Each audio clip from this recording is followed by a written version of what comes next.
এত বড় গরু, যে গরু অর্থাৎ ধাক্কা আমরা ইয়াতে উঠাতে পারি না, পিক আপে উঠাতে পারি না, সেই গরু উঠাইছে প্রাইভেট কারে। অর্থাৎ সাধারণ মানুষ আমরা যারা রয়েছি কোনোভাবে বুঝার কৌশল নাই যে একজন এটার মধ্যে মানুষ ছাড়া গরু ঢুকতে পারে। আসসালামু আলাইকুম। আজকে সবাইকে একটা সতর্কবার্তা দেওয়ার জন্য আজকে মূলত ভিডিওটি করা, সেটা হলো আমাদের যারা গ্রাম অঞ্চলে থাকে, খামারি থাকে, যারা গরু লালন পালন করে, একটা আতঙ্ক হয়ে উঠেছে, সেটা হলো গরু চোর।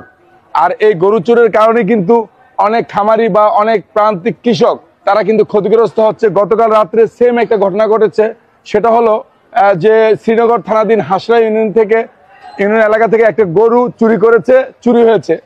এই পদ্মা থানাধীন কাজির পাগলা এলাকায় আমাদের একটি টহল টিম ডিউটি করতেছিল। তো এই প্রাইভেট কারটা যাচ্ছিল, এই প্রাইভেট কারটা দেখে সন্দেহভাজন সিগন্যাল দেয়, সিগন্যাল দিলে ড্রাইভার গাড়ি রেখেই পালায়। তখন আমাদের পুলিশ সে চেকপোস্ট থেকে নেমে গাড়িতে যখন চেক করে তখন থেকে গাড়ির ভিতরে এই গরুটি বরানো।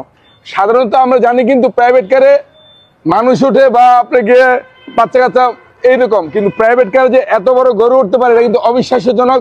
গরু সাধারণত পিক আপ বা ট্রাকে নেয়, তো যেই গ্রাম থেকে চুরি হয়েছে হয়তোবা তারা পিক আপ বা বিভিন্নভাবে আমরা পুলিশ খুঁজেছিলাম, কিন্তু এই দেখেন এই ছোট্ট পিক আপটিতে এই গরুটি উঠিয়েছে। এবং দেখেন গরুর এই যে এখানে মলমূত্র গরু রয়েছে, এবং এই ছোট্ট জায়গার মধ্যে চোর কত বড় সতর্ক এবং কত সচেতন যে মানুষ যাতে সাধারণ মানুষ কোনোভাবে বুঝতে না পারে। এখানে কালো পলিথিন দেওয়া আছে, ভিতরে কোনো কিছু বোঝা যাবে না।